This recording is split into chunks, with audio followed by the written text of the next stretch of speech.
बिस्मिल्लाहिर्रहमानिर्रहीम। अस्सलामु अलैकुम स्टूडेंट्स। आज की इस वीडियो में हम डिस्कस करने जा रहे हैं 11th क्लास फिजिक्स।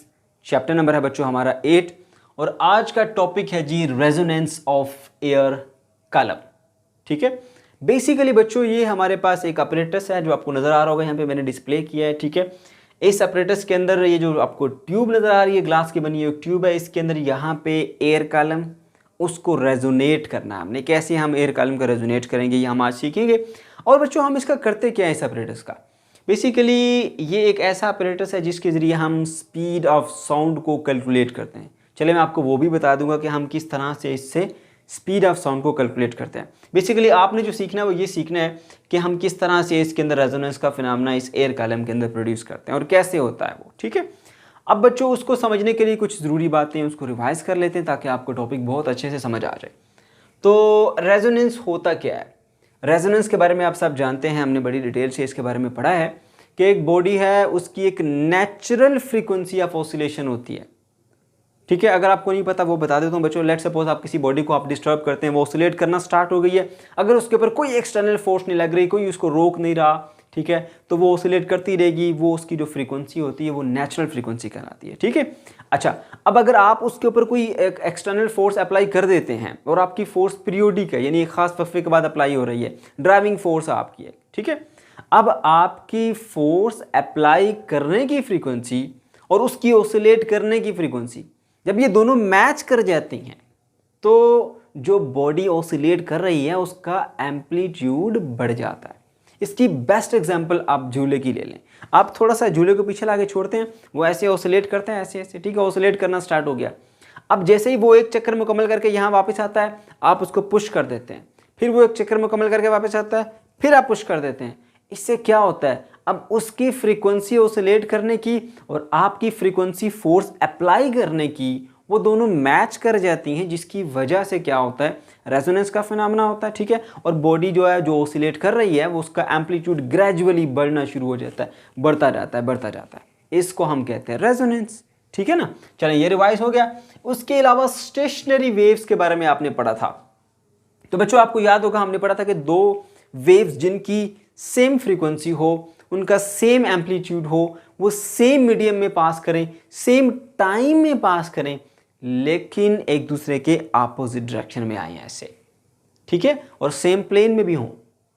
तो जब ये सुपरपोज होंगी, सुपरपोज होने के बाद एक रिजल्टेंट वेव मिलेगी और वो ऐसी रिजल्टेंट वेव होगी कि जिसके अंदर कुछ पॉइंट्स ऐसे होंगे जो ऑसिलेट नहीं करते, एक जगह पर रेस्ट पे रहते हैं, और बाकी जो पार्टिकल्स हैं वो मुख्तलिफ एम्पलीट्यूड के साथ ऑसिलेट करते रहते हैं। कहीं कंस्ट्रक्टिव इंटरफेरेंस होती है, कहीं डिस्ट्रक्टिव इंटरफेरेंस होती है, कहीं एम्पलीट्यूड बढ़ रहा होता है, कहीं एम्पलीट्यूड कम हो रहा होता है, लेकिन कुछ पॉइंट्स ऐसे होते हैं जिनका एम्पलीट्यूड ना बढ़ता है ना कम होता है, बल्कि वो रेस्ट पे ही रहते हैं।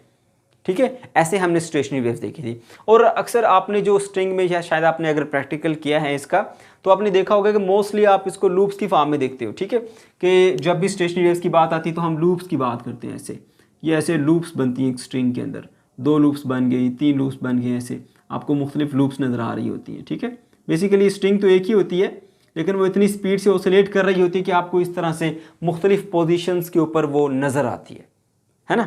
अच्छा, तो ये था हमारे पास जी बेसिकली स्टेशनरी वेव। अब बच्चों अगर हम इसके टाइप्स की बात करें, ये बड़ा ज़रूरी है टाइप्स को समझना, वरना आपको ये चीज़ जो है ना बहुत सारी कन्फ्यूजन बच्चों के माइंड में रह जाती है।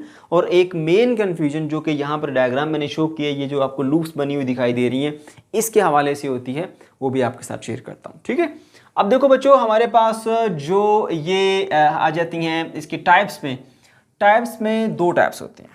एक हमारे पास होती है जी ट्रांसवर्स, ठीक है, ट्रांसवर्स भी होती हैं, और दूसरी हमारे पास होती है लॉन्गिट्यूडनल। ठीक है, ट्रांसवर्स भी होती हैं हमारे पास और लॉन्गिट्यूडनल भी होती हैं। अब ट्रांसवर्स का केस तो आपने पढ़ रखा है, ठीक है, इसको हमने मेरे ख्याल से जब हम स्ट्रिंग की बात करते थे, ठीक है, एक स्ट्रिंग थी हमारे पास जो कि हमने 2 तरफ से ऐसे अटैच की हुई थी किसी सपोर्ट के साथ, और ये ऐसे थी, और उसको हम मुख्तलिफ पोजीशन से उसको डिस्टर्ब करते थे, उसमें लूप्स बनती थी, आपको याद होगा इस तरह से। ठीक है, ऐसे लूप्स बनती थी उसके अंदर। अच्छा, अब ये देखिए ना, इसमें ये वाली जो वेव है, अब रस्सी के अंदर जो आप ट्रांसवर्स वेव प्रोड्यूस कर सकते हैं, तो जो स्टेशनरी वेव्स बनेगी ये ट्रांसवर्स स्टेशनरी वेव्स है। लेकिन जब बात आती है लॉन्गिट्यूडनल स्टेशनरी वेव्स की, तो वहाँ पर फिर कन्फ्यूजन आ जाती हैं। अब जैसे रस्सी के अंदर तो हम ट्रांसवर्स वेव प्रोड्यूस कर सकते हैं, लेकिन अगर हम बात करें साउंड की, तो साउंड क्योंकि एक लॉन्गिट्यूडनल वेव है, तो उसके अंदर अगर हम इस तरह का फिनोमेना स्टेशनरी वेव प्रोड्यूस करना चाहते हैं तो फिर क्या करेंगे, फिर ये बात समझ में नहीं आ रही होती। अब इसमें अगर एयर जाती है, ठीक है, एयर ओसिलेट कर रही है, तो एयर तो है वो तो हमारे पास ट्रांसवर्स वेव बनाती नहीं है, तो फिर इस तरह की लूप्स फिर हमें कैसे मिल गई, ठीक है, ये सबसे बड़ी कन्फ्यूजन होती है। तो बच्चों बेसिकली ये हम जो समझते हैं कि एयर इस तरह से मूव कर रही है, ये बेसिकली एयर की मूवमेंट नहीं है। ये जो एयर के पार्टिकल ऑसिलेट करते हैं उनका समझ लीजिए एम्पलीट्यूड का ग्राफ है, जो हमने यहाँ पर ऐसे शो किया है। बेसिकली क्या होता है, एयर के पार्टिकल ऑसिलेट कर रहे हैं। मैं आपको एक एनिमेशन शो करता हूँ, आप इस एनिमेशन को देखिए। इसके अंदर जो एयर के पार्टिकल्स हैं, ठीक है, वो ऑसिलेट कर रहे हैं, ठीक है। अगर हम एक क्लोज एंड वाला पाइप ले लेते हैं, जैसे आपको यहाँ पे डिस्प्ले हो रहा होगा, उसके अंदर एयर के पार्टिकल्स को आप देखें। एयर के पार्टिकल जाते हैं, इस तरफ को जाते हैं, उस जो क्लोज एंड है उससे टकराते हैं, या टकरा के वापस आते हैं। अब एक जाने वाली वेव है और एक आने वाली वेव है, दोनों हमारे पास मिलती हैं आपस में, ठीक है, और उनके मिलने से स्टेशनरी वेव प्रोड्यूस हो जाती हैं। यही तो हमने पढ़ा था स्टेशनरी वेव्स कैसी होती हैं, कि एक वेव इधर से आती है, एक वेव इधर से आती है, जिनकी डायरेक्शन ऑपोजिट होती है और एम्पलीट्यूड सेम होता है, ठीक है, फ्रीक्वेंसी सेम होती है, तो वो कुछ पॉइंट्स ऐसे छोड़ जाती हैं, यहाँ पर जो पार्टिकल्स हैं वो ऑसिलेट नहीं करते, पार्टिकल रेस्ट पे रहते हैं रिजल्टेंट वेव में। तो यहाँ पर भी आप देख सकते हैं कुछ पॉइंट्स आपको ऐसे नजर आएंगे जहाँ पे पार्टिकल ऑसिलेट नहीं कर रहे, ठीक है, लेकिन बहुत सारे पॉइंट्स ऐसे होंगे जहाँ पे पार्टिकल ऑसिलेट कर रहे हैं और मुख्तलिफ एम्पलीट्यूड के साथ ऑसिलेट कर रहे हैं, ठीक है। अब उसके नीचे भी आपको एक ग्राफ नजर आ रहा होगा, ठीक है। बेसिकली नीचे जो आपको वो लूप, ये जो दिखाई दे रही है वाली लूप, ऐसी लूप जो उसके अंदर दिखाई दे रही है पाइप के अंदर, वो बेसिकली पार्टिकल्स का एम्पलीट्यूड है, ठीक है। लेट्स सपोज, मैं समझाने के लिए आपको एक बार बता देता हूँ। देखिए कि यहाँ पर एक पार्टिकल मौजूद है ना, ये वाला पार्टिकल, जो पार्टिकल इस पोजीशन पर मौजूद है एयर का, बेसिकली ये पार्टिकल ऐसे ऐसे ऑसिलेट कर रही हैं, ऐसे ऐसे नहीं कर रहे, ऐसे ऐसे कर रहे हैं, लेकिन यहाँ पर मौजूद पार्टिकल बिल्कुल ऑसिलेशन कर ही नहीं रहा, तो उसका एम्पलीट्यूड 0 है। तो इसलिए यहाँ पर हमने नोड बना दिया, और यहाँ पर जो एयर के पार्टिकल मौजूद हैं वो बहुत ज़्यादा एम्पलीट्यूड के साथ ऐसे ऐसे ऑसिलेट कर रहे हैं, वो ऑसिलेट ऐसे ऐसे कर रहे हैं, तो उनका ग्रेटर एम्पलीट्यूड है, मैक्सिमम एम्पलीट्यूड है, जिसको हम नोड से शो करते हैं। तो इसलिए हमने यहाँ पर एक नोड जैसा ग्राफ शो कर दिया, ठीक है, यहाँ पर नोड शो कर दिया, यहाँ पर एंटी नोड शो कर दिया। अब इसके बीच के जो एयर के पार्टिकल है वो भी तो ऐसे ऐसे ऑसिलेट कर रहे हैं, लेकिन उनका जो एम्पलीट्यूड है वो थोड़ा कम है, यानी ये इसका पार्टिकल का एम्पलीट्यूड तो है ही नहीं, इसको हमने नोड शो कर दिया। जो यहाँ पर एयर का पार्टिकल मौजूद है वो थोड़ा थोड़ा ऐसे ऐसे ऑसिलेट कर रहा है, लेकिन हमने इसका एम्पलीट्यूड यूं शो किया। जो यहाँ पर पार्टिकल है वो मैक्सिमम एम्पलीट्यूड शो कर रहा है, यानी ऐसे ऐसे ऑसिलेट कर रहा है, ऐसे ऐसे, ठीक है। अब उसके एम्पलीट्यूड को हमने शो ऐसे किया। तो बेसिकली समझ लीजिए कि बेसिकली ये एयर जो है, हम तो ये कहते हैं कि एयर जो है वो उसकी तो नेचर ट्रांसवर्स नहीं होती, ठीक है। एयर के अंदर जो साउंड ट्रैवल करता हुआ जा रहा है वो तो कंप्रेशन और रेयरफेक्शन की फॉर्म में जाता है, वहाँ पर तो लॉन्गिट्यूडनल वेव्स होती है। तो ये चीज़ जो है ये बेसिकली वेव को शो नहीं कर रही। ये यहाँ पर जो एयर के पार्टिकल्स हैं वो जिस एम्पलीट्यूड के साथ ऑसिलेट करते हैं उसके एम्पलीट्यूड का समझ लीजिए ये ग्राफ ही दिया गया है, कि यहाँ पर मौजूद पार्टिकल ज़्यादा एम्पलीट्यूड के साथ ऊपर नीचे ऑसिलेट कर रहा है, यहाँ पर मौजूद पार्टिकल जो है वो बिल्कुल ऑसिलेट ही नहीं कर रहा, उसका एम्पलीट्यूड 0 है। यहाँ पर जो है मिड में उसके पार्टिकल का एम्पलीट्यूड दरमियाना सा है। उम्मीद है आपको ये पॉइंट समझ में आ गया होगा, ठीक है। तो एनिमेशन भी मैंने आपको दिखा दी ताकि आपको मजीद ये चीज़ें क्लियर हो जाए, ठीक है। अब कुछ और बातें में ये याद रखें बच्चों कि जो पार्टिकल यहाँ से इंटर होते हैं ना, यहाँ से चले हम वाइब्रेशंस की बात कर लें, यहाँ से साउंड जो इंटर हुआ तो ये पार्टिकल एयर के ऑसिलेट करेंगे। जो क्लोज एंड होता है, जो ओपन एंड होता है, उसके हवाले से बात याद रखो। यहाँ पर जो पार्टिकल है वो फ्री है, वो फ्रीली ऑसिलेट कर सकता है ऐसे ऐसे। तो ओपन एंड के ऊपर यहाँ पर हमेशा आपके पास जो है वो जो एंटी नोड है वो बनेगा, क्योंकि मैक्सिमम एम्पलीट्यूड होता है इस पॉइंट के ऊपर।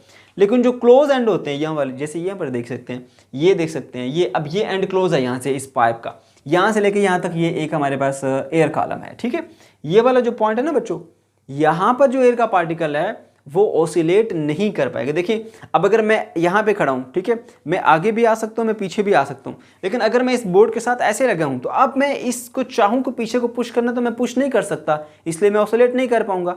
तो जो यहाँ पर पार्टिकल होते हैं वो बाउंड होते हैं, वो ऑसिलेट नहीं कर पाते जो क्लोज एंड पे होते हैं, और जो ये ओपन एंड पे होते हैं ये फ्री पार्टिकल होते हैं, ये अच्छे से ऑसिलेट कर सकते हैं। समझ गए? अच्छा, तो ये मैंने आपको थोड़ा सा गाइड कर दिया कि बेसिकली जो लॉन्गिट्यूडनल स्टेशनरी वेव्स होती हैं और ट्रांसवर्स स्टेशनरी वेव्स होती हैं वो क्या होती हैं। इसके अलावा जी अब हम चलेंगे जी resonance in the air column, हम किस तरह से एयर कॉलम में रेजोनेंस का फिनोमेना प्रोड्यूस करते हैं। ठीक है, इसके लिए मैं एक एनिमेशन भी आपको शो करता हूँ, ज़रा उसको देखिए। हमारे पास एक एयर का लेवल है, ठीक है, सॉरी एक वाटर का लेवल है इस ट्यूब के अंदर, और हमने क्या किया बच्चों, हम क्या करते हैं, एक ट्यूनिंग फोक लेते हैं, ठीक है, किसी खास फ्रीक्वेंसी का, उसको हमने इसके टॉप एंड पे रखा हुआ, ठीक है, और वो जो है वो साउंड वेव्स बना रहा है, उसमें सेंड कर रहा है। अब ग्रेजुअली हम क्या करेंगे, वाटर का लेवल नीचे की तरफ लेके आएंगे। ठीक है, तो आप वाटर का लेवल नीचे आने से देखेंगे कि इसके अंदर जो वेव्स चल रही हैं उनका एम्पलीट्यूड वेरी करेगा। ठीक है, ऐसा बेसिकली क्यों होता है, अब वो उस चीज़ को समझिए। ये चीज़ तो आपने देख ली कि किस तरह से वेरिएशन आ रही है एम्पलीट्यूड के अंदर, राइट। अच्छा, अब होता यूँ है कि हमने क्या किया जी, एक ट्यूनिंग फोक ले लिया और उसको ऑसिलेट करने के बाद हमने यहाँ पे रखा है इसके इस एंड के ऊपर। वाटर का लेवल अभी यहाँ पर था, ये बिल्कुल इस तरह तक भरा हुआ था। अब ये जो इसके साथ एक ट्यूब लगी है ना, इस पाइप के साथ ये बॉटल है, इसको हम आगे पीछे मूव कर सकते हैं, ऊपर नीचे कर सकते हैं। उससे क्या होता है, वाटर का लेवल आगे ऊपर नीचे कर सकते हैं हम। इसको हमने थोड़ा सा डिस्टर्ब किया, चेंज किया इसकी पोजीशन को, जिसकी वजह से वाटर का लेवल आहिस्ता आहिस्ता नीचे आना शुरू हो गया। अब यहाँ पर साउंड वेव्स थी जो इसके अंदर इंटर हो रही थी, यहाँ पर आते आते यहाँ पर इस तरह से जब इस पोजीशन पर आई तो जो साउंड ट्यूनिंग फोक से निकला था, इस पोजीशन पर आने के बाद वो साउंड हमें बहुत ज़्यादा सुनाई दिया, एम्पलीफाई होके मिला। ऐसा क्यों हुआ, अब ज़रा वो देखिए। यहाँ पर इस पोजीशन पर जब हमने इसको सेट किया, यहाँ पर ये हमारे पास एयर कॉलम आ गया जिसकी एक ख़ास लेंथ है, यहीं पे मैं इसको L1 कह देता हूँ। ठीक है, यहाँ से लेकर यहाँ तक एक ख़ास लेंथ है इसकी, L1 कह दें आप उसको। याद रखो, इस एयर कॉलम की जो लेंथ होती है उसके ऊपर इसकी नेचुरल फ्रीक्वेंसी डिपेंड करती है।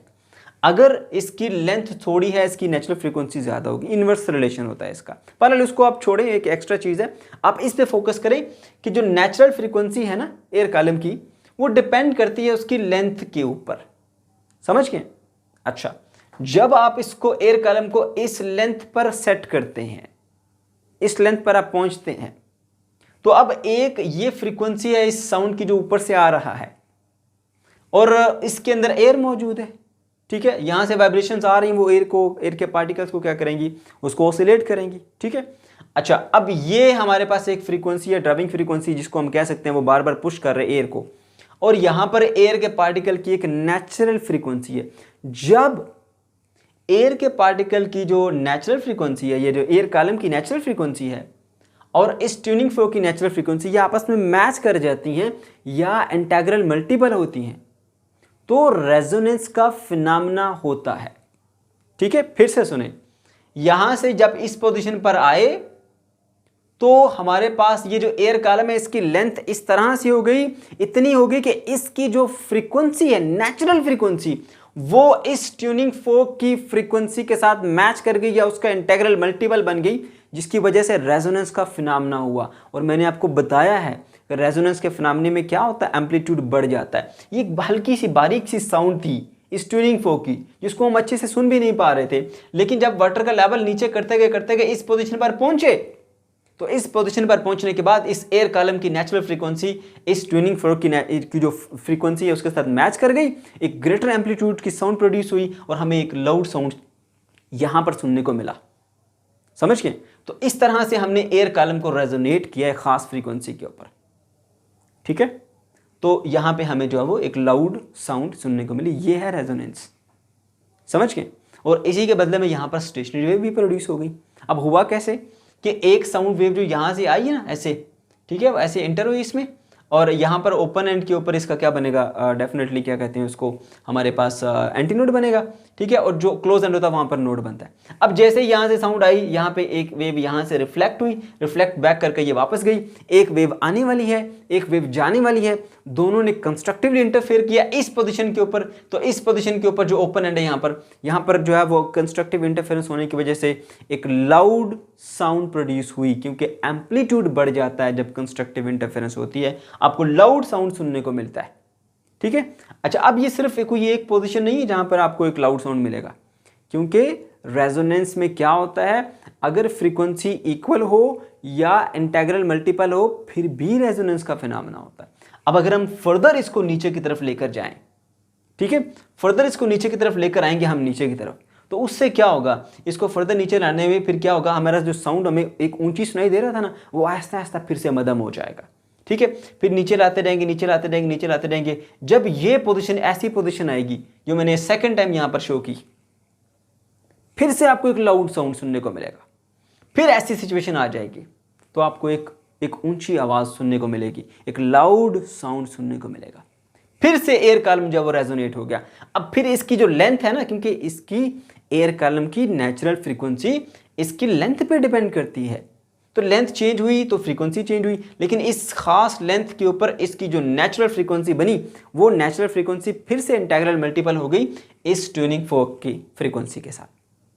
दोनों फ्रीक्वेंसीज इंटीग्रल मल्टीपल होगी तो क्या होगा, फिर से रेजोनेंस का फिनोमेना होगा, फिर से आपको एक लाउड साउंड सुनने को मिली। अगर आप फर्दर वाटर का लेवल को नीचे लेके जाएं तो फिर से क्या होगा, आवाज आहिस्ता आहिस्ता मदम होना शुरू हो जाएगी, आहिस्ता आहिस्ता मदम होते हुए फिर एक नई पोजीशन पर आएगी जो ये मैंने यहां पर शो की है, ठीक है। तो फिर से आपको एक लाउड साउंड सुनने को मिलेगी, ठीक है। और फिर से एयर कॉलम की जो लेंथ है वो इस तरह से इस खास लेंथ में आ गई कि उसकी जो फ्रीक्वेंसी है वो इंटीग्रल मल्टीपल हो गई इसकी फ्रीक्वेंसी के साथ, ठीक है। और फिर से आपको रेजोनेंस का फिनोमेना देखने को मिला और एक लाउड साउंड सुनने को मिली। अब आपको मैं इसकी एनिमेशन दिखाता हूँ। आप देखिए कि जब हम ऊपर से नीचे वाटर का लेवल लेकर जाते हैं तो किस तरह से इसके अंदर जो है वो वेरिएशन आती है इस ओपन एंड के ऊपर, और आपको उस वक्त लाउड साउंड सुनने को मिलेगा जब इस ओपन एंड के ऊपर कंस्ट्रक्टिव इंटरफेरेंस होगी, यहाँ पर मैक्सिमम एम्पलीट्यूड होगा, ठीक है। तो आप देख सकते हैं स्क्रीन के ऊपर इस वक्त आपको दिख रहा होगा कि जैसे जैसे हम वाटर का लेवल नीचे करते जा रहे हैं, ठीक है, तो इस टॉप एंड के ऊपर जो है वो वेरिएशन आती जा रही है, कभी एम्पलीट्यूड बढ़ रहा है, कभी एम्पलीट्यूड कम हो रहा है, और जब जब ऊपर इस ओपन एंड के ऊपर मैक्सिमम एम्पलीट्यूड आ रहा है तब तब आपको एक लाउड साउंड सुनने को मिलेगी, ठीक है। ओके, तो इस तरह से हम जो है इसके अंदर एयर कॉलम को रेजोनेट कर सकते हैं। अच्छा, तो हमने ये डिस्कस कर लिया। अब बच्चों हम बात करते हैं कि भाई इसका यूज़ क्या है, हम कहाँ पर इसका इस्तेमाल करते हैं। तो मैंने बताया था आपको कि हम स्पीड ऑफ साउंड को कैलकुलेट करने के लिए इस अपरेटस का इस्तेमाल करते हैं। चलिए वो भी आपको बता देता हूँ कि किस तरह से हम स्पीड ऑफ साउंड जो है वो कैलकुलेट करते हैं। यहाँ पर ये हमारे पास लास्ट पॉइंट है, use of resonance in the air column. अच्छा, अब देखिए हमारे पास एक आसान सा फार्मूला है वेव की स्पीड कैलकुलेट करने के लिए, और वो क्या है, v is equals to F lambda. अब यहाँ पर v वेलोसिटी है जिसको हमने फाइंड करना है, ठीक है। f फ्रीक्वेंसी है, वो हमें गिवन होगी, ट्यूनिंग फोर्क से मिलेगी, और ये तीसरे नंबर पे है हमारे पास वेवलेंथ। तो वेवलेंथ की वैल्यू जो है वो हमने यहाँ से कैलकुलेट करनी होती है, ठीक है। वो हम कैसे कैलकुलेट करेंगे, असल जो है वो यहाँ पर हमने वेवलेंथ को कैलकुलेट करना है। अच्छा देखो बच्चों, यहाँ पर फर्स्ट टाइम जब रेजोनेंस हुई थी, ठीक है, तो ये सिचुएशन जो ये पोजीशन थी वाटर की, इस पोजीशन के ऊपर एक यहाँ पर नोड बना था, ठीक है, और इस एयर कॉलम की जो लेंथ है वो हमारे पास, उसको लेट सपोज हम कह देते हैं L1 है, ठीक है। अच्छा, उसके बाद सेकेंड टाइम जब रेजोनेंस का फिनोमेना हुआ था तो दोबारा ये वाटर की पोजीशन थी ये वाली, ठीक है, इस पोजीशन के ऊपर ये यहाँ पे भी डॉट लगा सकते हैं, ये वो पोजीशन थी जहाँ पे दोबारा क्या बना था, हमारे पास नोड बना था। तो आप सब ये जानते हैं कि एक नोड से लेकर दूसरे नोड तक जो हमारे पास लेंथ होती है वो क्या होती है, λ/2 के बराबर। अब वो λ/2 के बराबर तो है, ठीक है, हम मानते हैं यहाँ पर कि वेवलेंथ जो है वो इस वक्त जो है वो ये यहाँ से लेकर यहाँ तक जो लेंथ है वो λ/2 के बराबर है, बट वो लेंथ है कितनी वो हमें चाहिए ताकि लैम्डा की वैल्यू मिले। तो वो कैसे कैलकुलेट करेंगे, देखो यहाँ से यहाँ तक लेंथ है L2, मैं यहाँ लिख देता हूँ L2, यहाँ से लेकर यहाँ तक लेंथ L2, ठीक है, और यहाँ से लेकर यहाँ तक लेंथ है L1। तो बच्चों सीधी सी बात है, L2 में से L1 निकाल दो तो पीछे क्या बचेगा, ये नोड टू नोड लेंथ, ठीक है। तो आपके पास L2 माइनस L1 बराबर होता है नोड टू नोड लेंथ, और नोड टू नोड लेंथ बराबर होती है लैम्डा बाय 2 के बराबर। यहाँ से आपको मिल जाती है इसकी value 2 time L2 minus L1, समझ के। अच्छा, तो ये आ गया हमारे पास वेवलेंथ। ओके, अब आपने क्या करना है बच्चों, इस वेवलेंथ को उठा के इस इक्वेशन नंबर, चलो मैं 1 कह देता हूँ, इसको इक्वेशन 1 में पुट करते हैं, ठीक है। So equation 1 become v is equals to f, यहाँ पर आ जाएगा हमारे पास multiply by 2 into length 2 minus length 1। अब लेंथ 2 लेंथ 1 की वैल्यू आपको इजीली मिल सकती है। देखें ये स्केल साथ हमने किस लिए रखा हुआ है, ये यहाँ से आपको मिल जाएगी लेंथ इसकी, ठीक है, और यहाँ से मिल जाएगी लेंथ आपको इसकी। ओके, तो ये दोनों लेंथ मिल जाएंगी, यहाँ पर वैल्यू पुट करेंगे तो आपको आंसर मिल जाएगा। Final answer is equal to 2f L2 minus L1। ये आ गया बच्चों हमारे पास इसका फाइनल आंसर, ठीक है बच्चों। तो ये था हमारा आज का टॉपिक। अगर आपको किसी किस्म की कोई कन्फ्यूजन है या कोई प्रॉब्लम है तो कमेंट सेक्शन के अंदर आप ज़रूर पूछ सकते हैं। अल्लाह हाफिज़।